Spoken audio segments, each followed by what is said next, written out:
பிரியமானவர்களே, ஆண்டவராகிய இயேசு கிறிஸ்துவின் நாமத்தினாலே உங்களை வாழ்த்துகிறேன். இந்த நாளிலும் நம்முடைய தியானத்திற்காக மீண்டுமாய் ஆமோஸ் தீர்க்கதரிசனத்தின் புஸ்தகம் 9ஆம் அதிகாரம் 12வது வசனத்தை நான் வாசிக்கிறேன். அந்நாளிலே விழுந்து போன தாவீதின் கூடாரத்தை நான் திரும்ப எடுப்பித்து அதன் திறப்புகளை அடைத்து அதில் பழுதாய் போனதை சீர்படுத்தி பூர்வ நாட்களில் இருந்தது போல அதை ஸ்தாபிப்பேன் என்று இதை செய்கிற கர்த்தர் சொல்லுகிறார். எனக்கு அன்பானவர்களே, நாமே தேவனுடைய வீடு. தேவன் தம்முடைய வார்த்தைகளின் மூலமாக நம்மை மீண்டும் கட்டி எழுப்ப விரும்புகிறார். அதற்கு நாம் நம்மை அர்ப்பணிக்க வேண்டும் என்பதையெல்லாம் கடந்த நாளிலே நாம் தியானித்தோம் அல்லவா? இன்றைக்கும் அதை தொடர்ந்து 132ஆம் சங்கீதம் 14வது வசனத்தை நாம் வாசிக்கும் பொழுது, இது என்றென்றைக்கும் நான் தங்கும் இடம், இதை நான் விரும்பினபடியால் இங்கே வாசம் பண்ணுவேன் என்று சொல்லி இருக்கிற அந்த வார்த்தையை சற்று கவனியுங்கள்.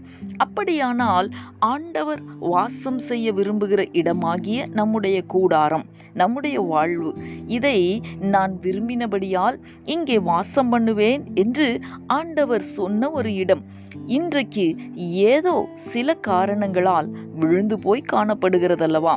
முன்னிருந்த ஜெபம், வேத வாசிப்பு, அர்ப்பணிப்பு, பரிசுத்தமுள்ள ஜீவியம் இப்போது நம்முடைய ஆவிக்குரிய வாழ்வாகிய கூடாரத்தில் இல்லையே.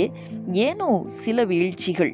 தேவன் வாசம் செய்ய விரும்புகிறார், ஆனால் நம்முடைய குறைவுகளால் தேவனின் வாசஸ்தலமாகிய கூடாரம் இந்நாட்களிலே விழுந்து போய் காணப்பட்டாலும் தேவனாகிய கர்த்தர் அதை மறுபடியும் எடுப்பித்து கட்ட விரும்புகிறேன் என்று வாக்கு பண்ணுகிறார். நாம் அர்ப்பணித்தால் என்றென்றைக்குமே அவர் தங்குகிற இடமாக, அவர் வாசம் பண்ண விரும்புகிற கூடாரமாக நம்முடைய வாழ்க்கை மீண்டும் எடுப்பித்து கட்டப்படும் அல்லவா? இந்த நாளிலே இந்த கர்த்தருடைய வார்த்தைகளுக்கு அர்ப்பணித்து நாம் ஜெபிக்கலாமா? எங்களை நேசிக்கிற எங்கள் அன்பின் பரலோக தகப்பனே, ஆசீர்வாதமான இந்த நாளுக்காக உமக்கு நாங்கள் நன்றி செலுத்துகிறோம்.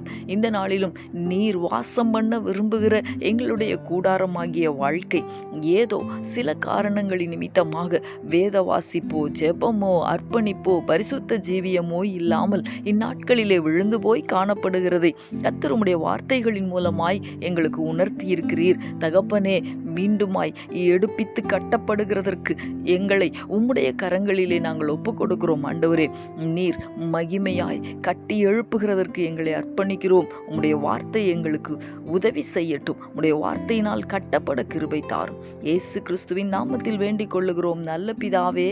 ஆமேன், ஆமேன்.